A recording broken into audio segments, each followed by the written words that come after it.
Welcome back to National academy.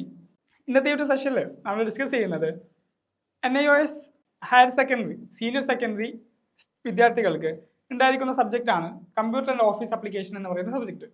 ആ സബ്ജക്റ്റിലെ മൂന്നാമത്തെ chapter ആയിട്ടുള്ള ഇൻട്രൊഡക്ഷൻ ടു ഇൻ്റർനെറ്റ് എന്ന് പറഞ്ഞിട്ടുള്ള ഒരു ചാപ്റ്ററിനെ കുറിച്ചാണ് നമ്മൾ ഈ ഒരു ക്ലാസ്സിൽ നമ്മൾ ഡിസ്കസ് ചെയ്യുന്നത്. അതിലെ കുറച്ച് പ്രധാനപ്പെട്ട ഭാഗങ്ങളും അതിൽ വരാവുന്ന കുറച്ച് ക്വസ്റ്റ്യൻസും നമ്മൾ എന്ത് ചെയ്യും ഈ ഒരു ക്ലാസ്സിൽ ഉടനീളം നമ്മൾ എന്ത് ചെയ്യും ചർച്ച ചെയ്യുന്നുണ്ട്.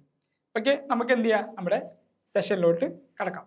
ഓക്കെ, അപ്പോൾ office and productivity tools part 1 എന്ന് പറയുന്ന ചാപ്റ്ററിൽ നമ്മൾ പരിചയപ്പെടുന്ന രണ്ടാമത്തെ നമ്മുടെ സോഫ്റ്റ്വെയർ ആണ് മൈക്രോസോഫ്റ്റ് എക്സൽ എന്ന് പറയുന്ന ഒരു സോഫ്റ്റ്വെയർ. നിങ്ങളൊക്കെ കേട്ടിട്ടുണ്ടാവും, നിങ്ങളൊക്കെ സുപരിചിതമായിട്ടുള്ളൊരു സോഫ്റ്റ്വെയർ ആണ്.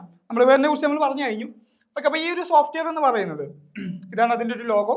ഇതിൽ ഒരുപാട് റോസ് ആൻഡ് കോളംസ് ഇൻക്ലൂഡ് ആയിട്ടുള്ള ഒരു ഷീറ്റാണ് നമുക്ക് എന്ത് ചെയ്യുക, നമുക്ക് ഇതുപോലത്തെ ഒരു ഷീറ്റാണ് നമുക്ക് എന്ത് ചെയ്യുക ഇതിൽ കിട്ടുന്നത്. ഈ ഒരു സോഫ്റ്റ്വെയറിൽ നമുക്ക് ലഭിക്കുന്നത് ഇതുപോലത്തെ റോസ് ആൻഡ് കോളംസ് ഇൻക്ലൂഡ് ആയിട്ടുള്ള ഒരു ഷീറ്റാണ് കിട്ടുന്നത്. സോ അത് റിലേറ്റ് ആയിട്ടുള്ള ഏതൊരു വിധ ഡാറ്റകളും നമുക്ക് എന്ത് ചെയ്യാൻ പറ്റും, നമുക്ക് ഈ ഒരു ഷീറ്റിൽ നമുക്ക് ചെയ്യാൻ കഴിയും. ഓക്കെ, അതുകൊണ്ട് Microsoft Excel is a powerful spreadsheet application that enables users to store, organise and analyse data effectively. നമുക്ക് എന്ത് ചെയ്യാം, ഡാറ്റകൾ എത്രത്തോളം എഫക്റ്റീവായിട്ട് നമുക്ക് എന്ത് ചെയ്യാൻ പറ്റും, സ്റ്റോർ ചെയ്യാൻ പറ്റും, അനലൈസ് ചെയ്യാൻ പറ്റും. അതിന് പ്രകാരമായിട്ടുള്ള എല്ലാ കാര്യങ്ങളും നമുക്ക് എന്ത് ചെയ്യാൻ പറ്റും, നമുക്ക് ആ ഒരു എക്സൽ ഷീറ്റുകളിൽ നമുക്ക് ചെയ്യാൻ സാധിക്കുന്നതാണ് പറയുന്നത്. ഓക്കെ, അതുപോലെ തന്നെ മറ്റു പവർഫുൾ ഫോർമുലാസും ഫംഗ്ഷൻസ് ഒക്കെ ഇൻക്ലൂഡ് ആയിട്ടുള്ള ഒരു സോഫ്റ്റ്വെയർ പാക്കേജ് ആണ് എന്ത് മൈക്രോസോഫ്റ്റ് എക്സൽ എന്ന് പറയുന്നത്. ഓക്കെ, അപ്പോൾ ഇതിന്റെ കീ ഫീച്ചേഴ്സ് എന്ന് പറയുന്നത് നേരത്തെ പറഞ്ഞ ഒന്ന് ഫോർമുലാസ് ആൻഡ് ഫംഗ്ഷൻ ആണ്.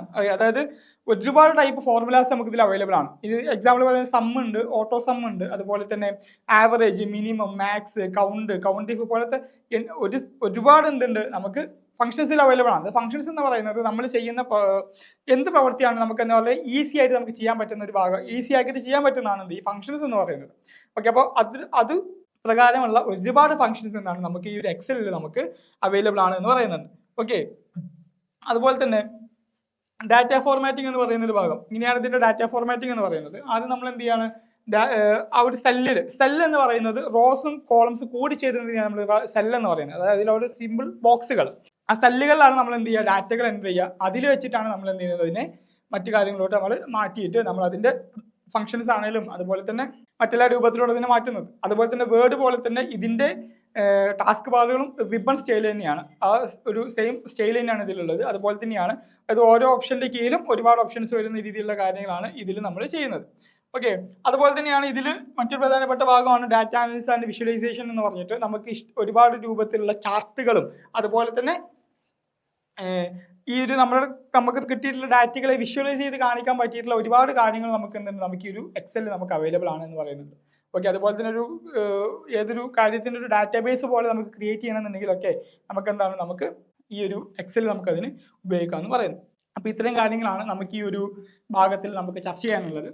അപ്പോൾ മൈക്രോസോഫ്റ്റ് എക്സലിന് നമുക്ക് എക്സലിൻ്റെ പ്രത്യേകത, അല്ലെങ്കിൽ ഈ ഒരു ചാപ്റ്ററിൻ്റെ പ്രത്യേകത എന്ന് പറഞ്ഞു കഴിഞ്ഞാൽ ഞാൻ നേരത്തെ പറഞ്ഞ പോലെ തന്നെ നമുക്ക് എക്സാമിന് പ്രാക്ടിക്കൽ ക്വസ്റ്റ്യൻസ് വരുന്ന ഒരു ചാപ്റ്ററാണ്. ഈ ചാപ്റ്ററിൽ നിന്ന് എന്തായാലും നമുക്ക് പ്രാക്ടിക്കൽ എക്സാമിന് ക്വസ്റ്റ്യൻസ് വരും. അപ്പോൾ അതിൽ വരുന്ന ക്വസ്റ്റ്യൻസ് എന്ന് പറയുന്നത് നമുക്ക് ആക്ടിവിറ്റി ബേസിലാണ് വരിക. നിങ്ങളുടെ ബുക്കിന്റെ പുറകിലുണ്ടാകും ആക്ടിവിറ്റീസ്, ആ ആക്ടിവിറ്റി രൂപത്തിലാണ് നമുക്ക് എന്ത് വരുന്നത്, ക്വസ്റ്റ്യൻസ് വരുന്നത്. നിർബന്ധമായിട്ട് നമുക്ക് എക്സലിൽ നിന്നും വേർഡിൽ നിന്നും ഓരോരോ ക്വസ്റ്റ്യൻസ് നമുക്ക് പ്രാക്ടിക്കൽ എക്സാമിന് ഉണ്ടായിരിക്കും. ഓക്കെ, അതുപോലെ തന്നെ ഇതിൽ നിന്ന് വരുന്ന മറ്റു ക്വസ്റ്റ്യൻസ് എന്ന് പറയുന്നത്, അതുപോലെ ഇതിൽ വരുന്ന മറ്റു ക്വസ്റ്റ്യൻസ് എന്ന് പറയുന്നത് ഫിൽ ഇൻ ദ ബ്ലാങ്ക് ക്വസ്റ്റ്യൻസും അതുപോലെ തന്നെ MCQ ക്വസ്റ്റ്യൻസും ആണ്. ഓക്കെ, അതായത് 1 മാർക്കിന്റെ ക്വസ്റ്റ്യൻസ് ഒക്കെയാണ് പിന്നെ ഇതിൽ നിന്ന് നമുക്ക് പൊതുവെ വരാറുള്ളത്. പക്ഷേ ഈ ഒരു ചാപ്റ്റർ നമ്മൾ ശ്രദ്ധിക്കേണ്ടത്, എപ്പോഴും നമ്മൾ ഇതിനെ പഠിക്കേണ്ടത് ഒരു പ്രാക്ടിക്കൽ ബേസിലായിട്ടാണ് നമ്മൾ ഇതിനെ പഠിക്കേണ്ടത്.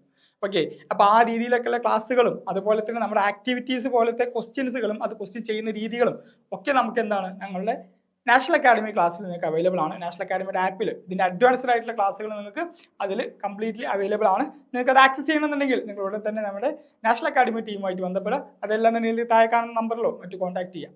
ഓക്കെ, അതിലൂടെ നിങ്ങൾ ക്ലാസ്സസ് നിങ്ങൾക്ക് ആക്സസ് ചെയ്യാൻ പറ്റുന്നതാണ്. ഓക്കെ, നെക്സ്റ്റ് ക്ലാസ്സിൽ നമുക്ക് വീണ്ടും കാണാം. Good bye.